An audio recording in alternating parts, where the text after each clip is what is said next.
Wakaduga ta'u eenyutu hubate sagalee keeduga eenyutu dhiifate ani si faarfadha bara kiyya guutuu diinota koo hunduu daraan yaa gubatu.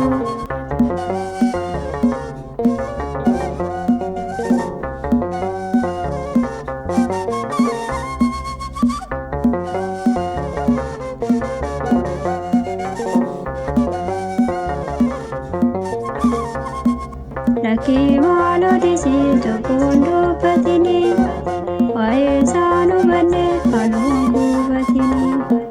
Harap sada jete kalundu batini, kita wakul kundu osunu batini. Wakaduga ta'u eenyutu hubate sagalee keeduga eenyutu dhiifate ani si faarfadha bara kiyya guutuu.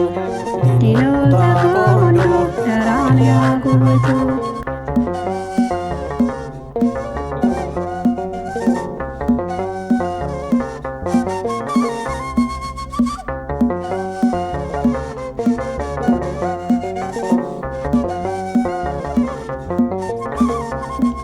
Karaa sirrii deemee sotobaan dubbatini onkee gammachiste lubbuu kee midhini. Inni oomamete jettee kan dubbattu wangeela dubbiste iseen kan yaabattu. Wakaduga ta'u eenyutu hubate sagalee keeduga eenyutu dhiifate ani si faarfadha bara kiyya guutuu diinota koo hunduu daraan yaa gubatu.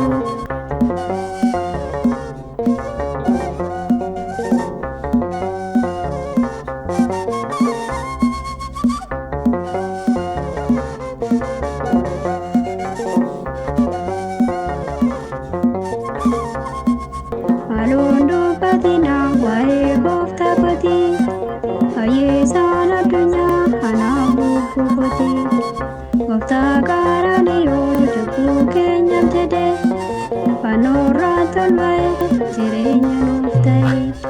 Wakaduga ta'u eenyutu hubate sagalee keeduga eenyutu dhiifate ani si faarfadha bara kiyya guutuu.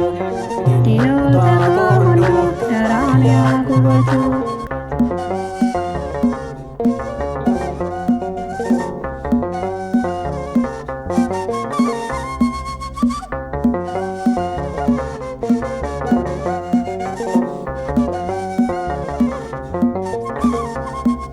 Alundu batina wae gooftaa koti ayyeesaan addunyaa anaaf bubbukoti.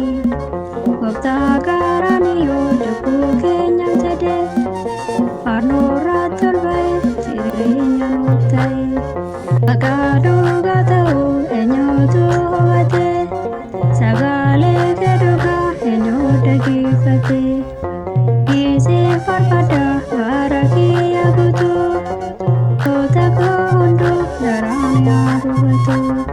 Wakaduga ta'u eenyutu hubate sagalee keeduga eenyutu dhiifate ani si faarfadha bara kiyya guutuu diinota koo hunduu daraan yaa gubatu.